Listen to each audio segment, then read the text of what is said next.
izin ya Pak, untuk hari ini saya ingin melakukan semacam observasi di kelas Bapak. Nah, sebelum observasi itu saya lakukan, saya mau tanya-tanya sedikit ini Pak tentang apa saja nanti yang ingin dilakukan. Yang pertama, untuk mapelnya nanti mapel apa ya Pak? Mapelnya IPAS. IPAS gitu. Kemudian untuk tujuan pembelajarannya Pak yang ingin dicapai? Tujuan pembelajaran yaitu peserta didik dapat mengetahui gaya yang ada di pelajaran.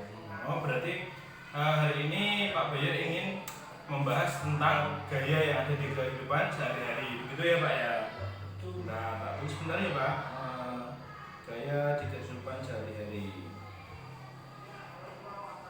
Kemudian untuk area pengembangan yang hendak dicapai Pak, apa saja nih kira-kira? Area yang pengembangan yang tidak dicapai yang pertama kedisiplinan. Kedisiplinan, ya. Penerapan keyakinan yang ada di kelas. Oh iya, berarti nanti ada penerapan keyakinan kelas semacam itu ya Pak Boy ya. Kemudian yang berikutnya selain itu? Berikutnya pembelajaran berdiferensiasi. Oh iya, nah berarti nanti ada tentang area yang ingin dikembangkan, ada kedisiplinan dan juga pembelajaran berdiferensiasi ya. Untuk diferensiasinya Pak, kemarin pakai apa? Nanti mau pakai apa? Mungkin berdiferensiasi proses ya? Proses gitu ya. Nah, dari apa? Dari area pengembangan itu Pak. Jadi untuk mencapai atau untuk memberhasilkan area pengembangan yang ingin dilakukan Bapak, itu strateginya apa saja kira-kira? Strateginya yang saya siapkan yang pertama mengingatkan keyakinan kelas. Ya, mengingatkan keyakinan kelas ya. Terus merancang modul ajar berdiferensiasi. Ya. Modul ajarnya sudah ya Pak ya? Sudah dibuat ya? Sudah aman. Ya, setelah itu Pak, Yang ketiga menyiapkan alat peraga belajar. jadi untuk menjangkau atau untuk mencapai area pengembangan itu penjelasan sudah menyiapkan, yaitu yang pertama tentang keyakinan kelas, kemudian merancang modul ajar dan juga sudah menyiapkan alat peraga. Nah, alat peraganya itu berupa apa? Alat peraganya ya tadi menggunakan media Video ya, kemudian ada PowerPoint Kak? terus video belajar sama PowerPoint. PowerPoint, oh seperti itu. Berarti nanti menyiapkan LCD proyektor ya Pak ya? Ya. Iya, oke. Jadi di sini saya tulis dulu ada LCD proyektor. Nah, untuk mempersingkat waktu Pak, kita langsung ke kelas saja mungkin ya Pak ya. Oke, semoga nanti untuk prosesnya bisa berjalan dengan lancar seperti itu. Untuk sementara terima kasih Pak Bayu, semoga nanti kita lancar untuk observasinya.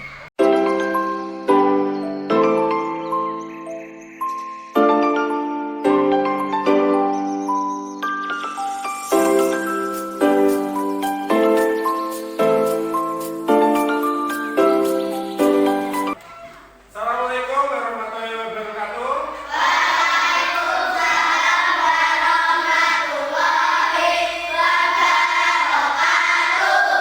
Selamat pagi anak-anak. Pagi.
Dari ini yang tidak berangkat siapa?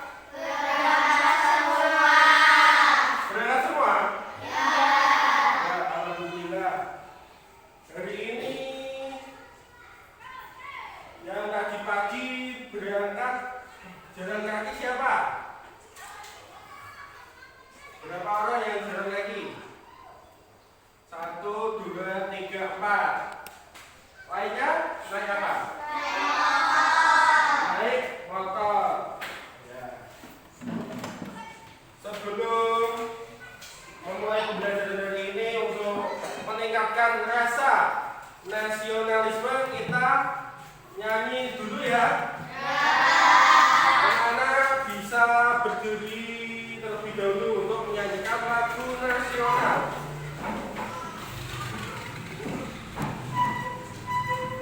Sudah siap? Lihat ke depan, posisinya ke depan dulu. Saya.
Gaya yang ada di sekitar kita. Sebelum memasuki pembelajaran, Pak Bayu akan membacakan tujuannya. Tujuan pembelajaran. Yang pertama, peserta didik mengidentifikasi penggunaan gaya dalam aktivitas sehari-hari. Yang kedua, peserta didik memahami sifat gaya otak, gaya geser, dan memanfaatkan kedua gaya tersebut. Yang ketiga, peserta didik dapat menerapkan sifat gaya geser dalam membantu kegiatan manusia. Sebelum memasuki pembelajaran, kemarin kita sudah mempunyai kesepakatan kelas 4. Yang satu, menjaga kebersihan. Ada yang sudah piket dari ini? Sudah. Tiap hari wajib kita harus menjaga kebersihan kelas. Yang kedua, disiplin dan tepat waktu. Contohnya seperti kita berangkat tepat waktu. Yang ketiga, saling tolong menolong. Yang empat, berkata sopan. Yang lima, saling menghormati. Ya. Hari ini kita akan belajar tentang gaya. Pak Bayu akan menampilkan sebuah video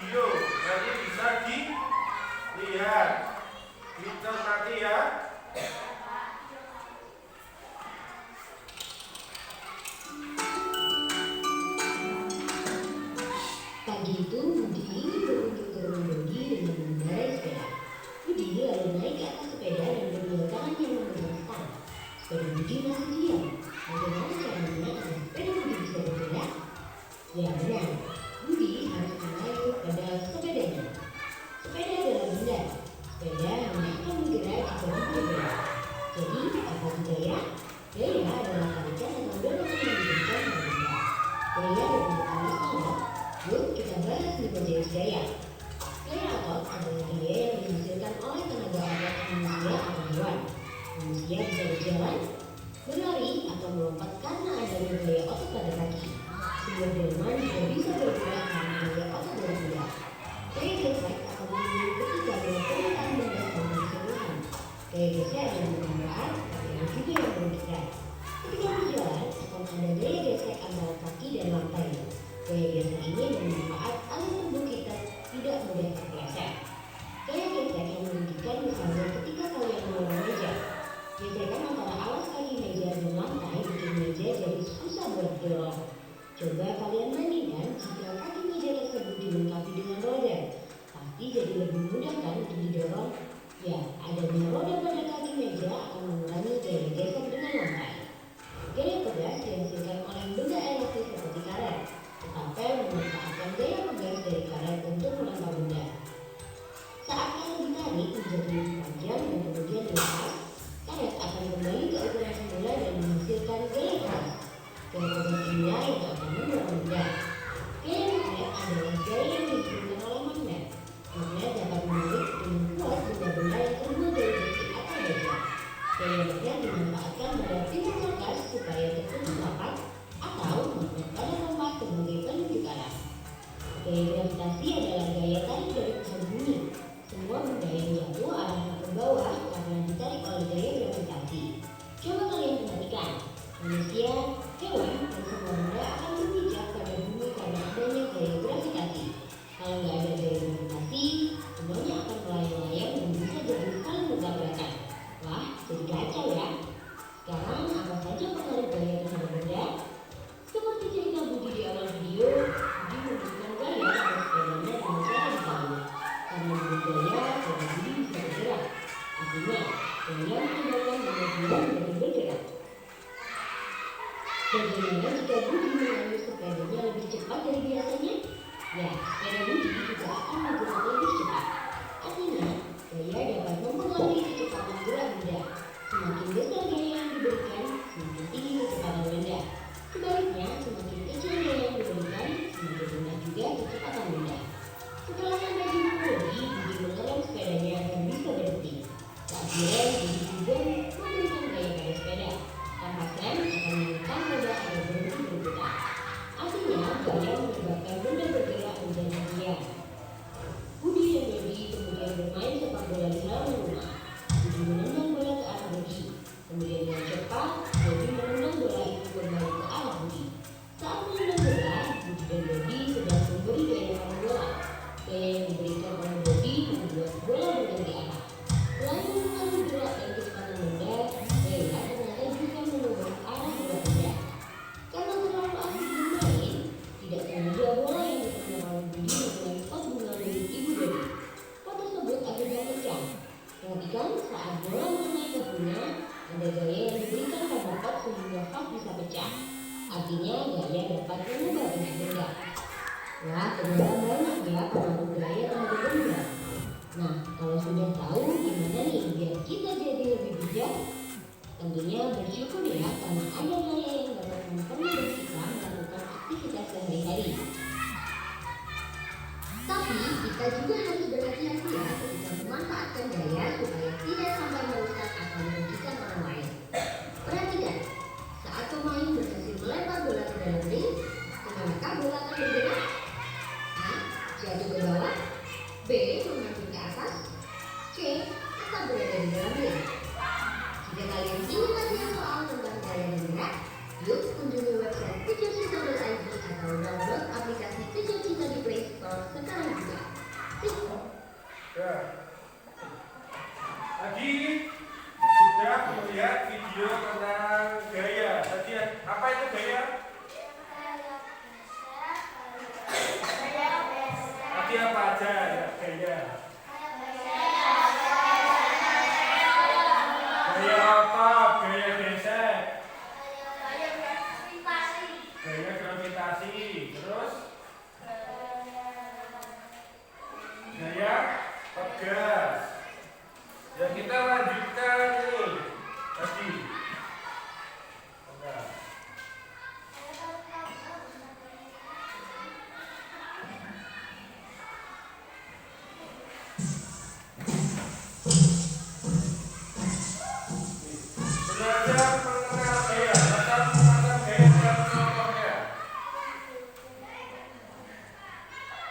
itu gaya?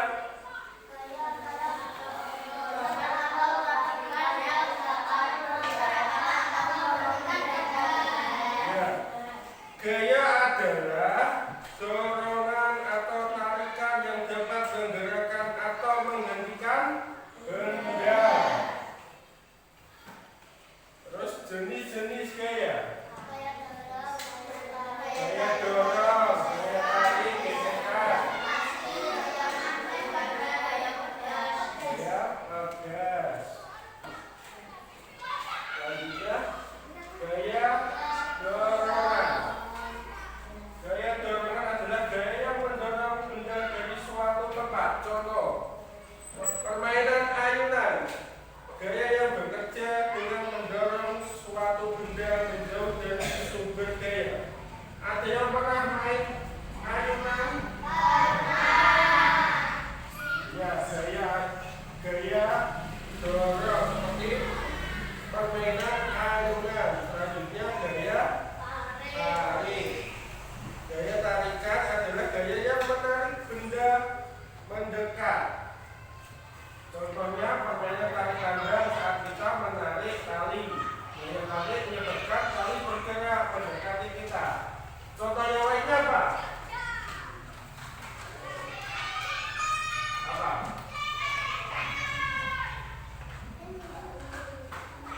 Kalau kalian waktu kecil bermain mobil-mobilan enggak? Pernah. Berarti itu loh mainan yang ditarik pakai tali. Ya, selanjutnya gaya gesekan. Gaya gesekan adalah gaya yang melawan gerakan benda di permukaan. Contohnya, saat menulis dengan pensil, gesekan antara pensil dan kertas meninggalkan bekas tulisan. Contoh yang pertama, contoh yang kedua, apa? Gaya gesek. Apa?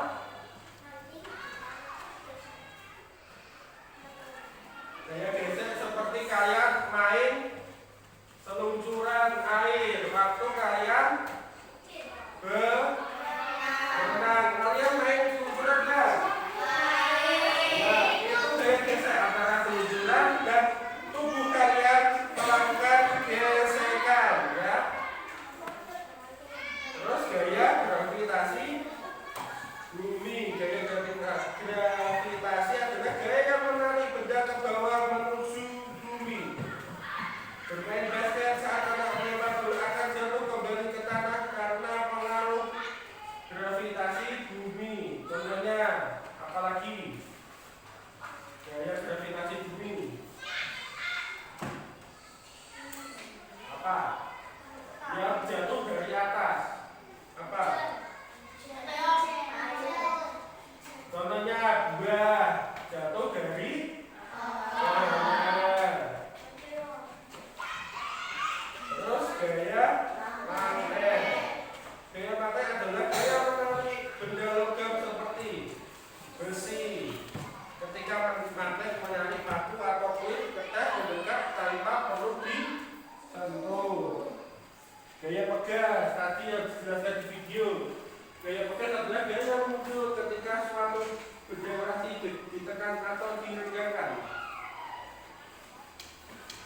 Tadi seperti video bermain ke papan.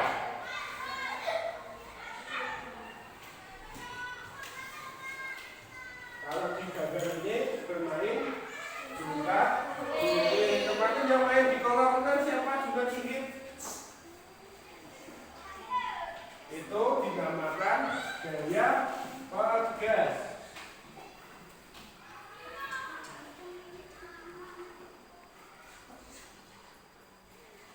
Ya, sebelum melanjutkan pembelajaran, Pak Bayu akan membagi 3 kelompok ya.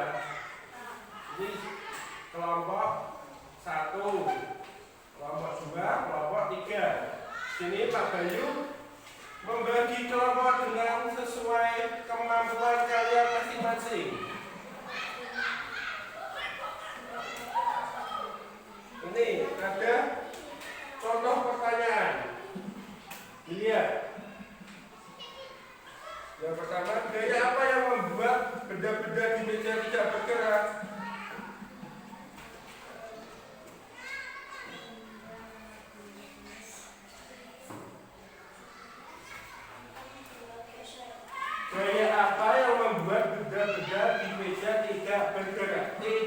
bergerak.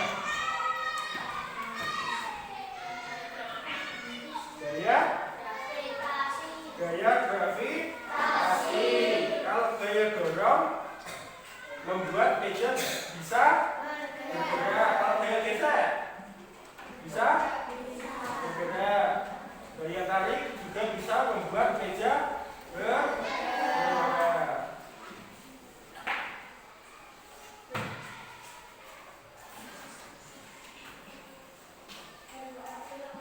Yang kedua, gaya apa yang membuat benda jatuh ke tanah? Gaya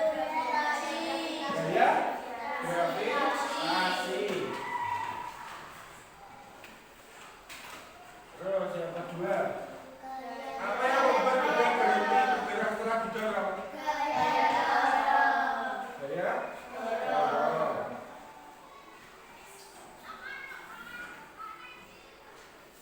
Yang ketiga,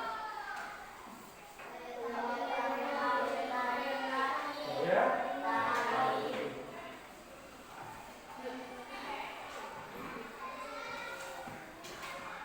Gaya mana dapat menarik benda yang terbuat dari besi. Ini gaya apakah yang ditunjukkan pada gambar berikut ini? Gaya gravitasi. Ya, sebelum melakukan Pak Guru akan membagikan LKPD. Ini nanti kalian bisa dikerjakan secara kelompok. Ditulis ya.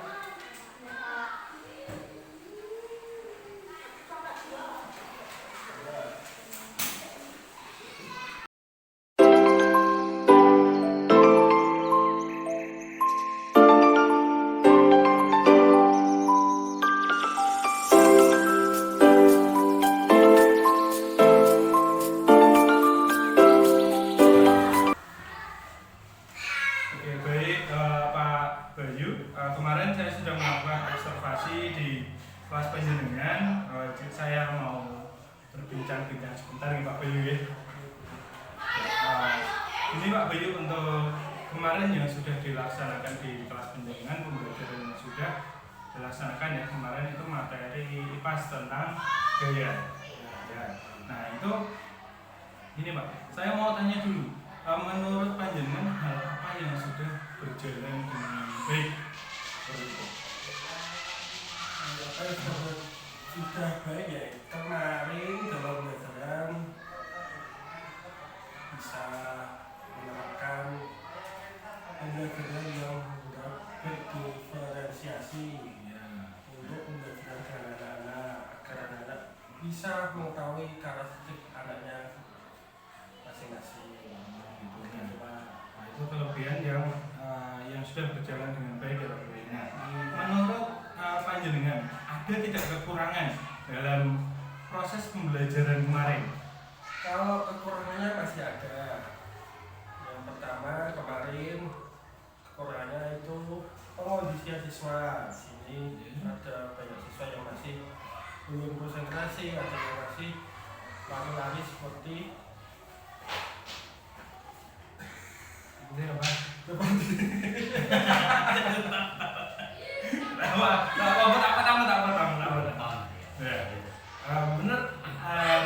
panjenengan ada tidak kekurangan ketika proses pembelajaran kemarin? masih ada. Contohnya kemarin pengondisian siswa, banyak anak yang masih bermain, belum konsentrasi dan seperti itu. Terus dalam kekurangan yang lainnya kemarin hanya menggunakan metode berdiferensiasi proses saja. Belum yang produk dan konten belum tersampaikan. Gitu. Jadi menurut panjenengan kemarin pembelajarannya sudah yang baik adalah sudah mampu menerapkan pembelajaran berdiferensiasi. Tapi menurut panjenengan masih ada kekurangan yaitu tentang pengondisian siswa seperti itu ya Pak Bu ya. Ya, menurut catatan saya juga seperti itu ini Pak Bu. Ini masih ada tentang pengondisian siswa yang masih belum optimal. Kemudian menurut saya panjenengan masih belum memberikan apresiasi yang lebih ke siswa. Seperti kemarin pas setelah tepuk semangat, nah itu kan harusnya panjenengan memberikan apresiasi lebih kepada siswanya supaya apa? Supaya siswa itu lebih bersemangat ketika pembelajaran. Seperti itu ya Pak Bayu ya. Nah, kemudian saya mau tanya lagi ya Pak Bayu, dari hal tersebut, hal apa yang ingin panjenengan kembangkan melalui sebuah aktivitas pengembangan, mungkin dengan kepala sekolah, dengan rekan guru, atau yang lainnya? Mungkin yang pertama ingin memperbanyak model model pembelajaran yang lebih aktif di kelas agar anak-anak bisa apa ya Pak, konsen atau menari dalam belajar. Yang pertama adalah model pembelajaran ya Pak ya, belajar. Nah, nanti kira-kira model pembelajaran seperti apa yang ingin panjenengan pelajari atau yang ingin Anda dapatkan? Mungkin belajar yang apa ya Pak, yang bisa menarik perhatian siswa. Jadi ada komunikasi ya, jadi lebih mengaktifkan siswa, mungkin seperti itu ya Pak ya. Nah, kira-kira ketika pengembangan tentang model pembelajaran itu bisa mau dikembangkan, tujuan yang hendak dicapai itu apa? Tujuannya itu agar siswa bisa memahami apa yang guru sampaikan. Ya, satu. Dan juga ada yang lain mungkin Pak? Mungkin siswa bisa lebih aktif dalam belajar. Iya. Kemudian atau sudah cukup mungkin? Sudah cukup. Ya. Nah, dari tujuan tadi, ketika tujuan itu sudah tercapai, nah menurut panjenengan ukuran keberhasilan model pembelajaran yang panjenengan terapkan itu tercapai itu seperti apa? Ukurannya ya, Apakah anak-anak aktif atau pembelajaran bisa ibaratnya tersampaikan dengan optimal seperti itu? ukurannya ya seperti itu Pak. Anak-anak bisa aktif, terus bisa diterima dengan baik, anak-anak bisa paham materi yang disampaikan, terus anak-anak bisa dalam belajar itu bisa hidup, saling berkomunikasi dengan baik. Ya, jadi suasana kelasnya lebih hidup seperti itu ya Pak B ya. Tak tulis sih, untuk ukuran keberhasilan suasana kelas lebih hidup. Kemudian pendukung. Nah, pendukung itu ibaratnya seperti ini, hal yang bisa mendukung panjenengan dalam mempelajari model pembelajaran yang diinginkan. Berarti misalkan bisa dengan taman sejawat atau melalui YouTube atau apa yang ingin Anda lakukan. Kalau pendukung ya, kalau saat ini mungkin dukungan dari tempat sejawat ya. Terus dari media sosial saat ini seperti YouTube. Di YouTube sekarang sudah banyak video-video pembelajaran yang bisa untuk menunjang pembelajaran di dalam kelas. Anak-anak bisa lebih memahami lebih detail dalam pelajaran tersebut. Ya memang Pak Bayu, untuk saat ini banyak sekali media sosial yang ibaratnya kontennya itu tentang variasi atau model pembelajaran yang bisa kita serap, bisa kita terapkan. Nah, kira-kira waktunya kapan ini mau mulai? Waktunya Mau mulai hari ini atau secepatnya? mungkin. Oh iya, itu waktu yang diterapkan juga secepatnya. Kemudian nanti segera terlaksana. Kemudian selain itu, aktivitas pengembangan yang ingin panjenengan lakukan lagi, mungkin itu kalau catatan saya kemarin pas observasi kan panjenengan hanya melakukan pembelajaran berdiferensiasinya hanya proses saja. Nah, apakah jenengan mau melakukan pengembangan ke produknya, ke kontennya seperti itu Pak? ya mungkin kedepannya akan diterapkan itu Pak, berdiferensi produk atau kontennya. Ya, berarti menerapkan pembelajaran berdiferensi berdiferensiasi ke produk sama kontennya. Produk dan konten. Nah, kemudian dari penerapan itu Pak, tujuan yang hendak dicapai ataukah sama dengan yang tadi, ibaratnya mengaktifkan siswa atau bagaimana? Tujuannya mungkin hampir sama Pak, untuk seperti yang awal tadi, Ya. ketika siswa bisa mengetahui karakter siswa yang ada di dalam kelas tersebut. Ya, mengaktifkan siswa ya. Kemudian kalau untuk berdiferensiasi itu kan, jadi untuk anaknya bisa belajar sesuai dengan kemampuannya. Ya, betul sekali. Nah, seperti penjenengan kan sudah belajar yang kemarin di PPG Prajab kan biasanya lebih matang ya Pak Bayu. Biasanya kan lebih matang gitu.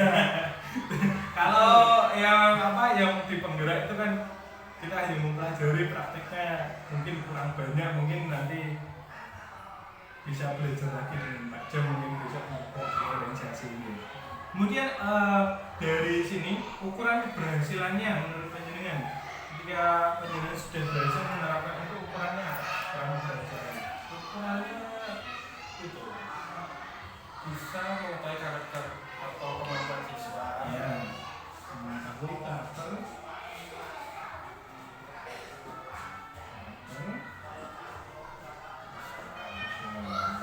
Kemudian ada lagi Pak ini. Siswa dapat memahami Atau anak-anak bisa belajar sesuai dengan bidangnya atau ya, kemampuannya. Anak bisa belajar sesuai kemampuannya. Nah, di sini pendukungnya Pak. Nah, pendukungnya dari mana? Mungkin panjenengan mau belajar melalui apa? Misalkan seperti tadi kan ada teman sejawat, media sosial, gitu. Atau mau mengembangkan yang lain dari pendukung yang lain. mungkin bisa mengikuti pelatihan-pelatihan yang ada sekarang ini kan banyak ya Pak. Ya, pelatihan-pelatihan pembelajaran gitu. Pembuatan modul atau pembuatan media seperti itu. Pembuatan modul dan media. Untuk waktu kira-kira kapan penjenengan ingin melaksanakan Waktu mungkin ya kalau minggu depan atau 1 bulan lagi? mungkin 1 bulan lagi. 1 bulan lagi. Mengapa Pak kok harus 1 bulan lagi? Di bulan depan itu Pak ada Ya, ada jadwal ya. Ada pelatihan. Jadi untuk yang aktivitas pengembangan yang kedua yaitu menerapkan pembelajaran berdiferensiasi terutama di produk dan konten. Kemudian di sini tujuan yang dicapai adalah supaya siswa bisa belajar sesuai dengan kemampuannya ya Pak ya. Ukuran keberhasilannya siswa sudah bisa belajar sesuai dengan karakter dan kemampuan siswa itu sendiri. Kemudian pendukungnya dari pelatihan-pelatihan, kemudian ada pelatihan pembuatan modul dan juga media. Ada teman sejawat tidak Pak yang sekiranya bisa dijadikan pendukung atau ada? Jadi ada dari teman sejawat juga ya. Kemudian kalau berarti gini Pak, kalau teman sejawat itu harus 1 bulan lagi nih. Ya kan? Bisa karena dalam 1 bulan lagi atau kondisional ya berarti ya Pak ya. Kondisional. Karena sekarang ini kan terutama di SD ini kan banyak sekali teman-teman yang bisa dijadikan sebagai pendukung atau kita bisa belajar dari teman-teman tentang pembelajaran berdiferensiasi. Baik, mungkin itu saja Pak Bayu dari saya. Terima kasih sudah dibolehkan saya melakukan supervisi atau observasi di kelas panjenengan. Mohon maaf saya mungkin mengganggu atau mungkin sedikit menambah waktu buat panjenengan. Terima kasih banyak. Mungkin aktivitas panjenengan, aktivitas pengembangan yang ingin panjenengan lakukan dapat berhasil.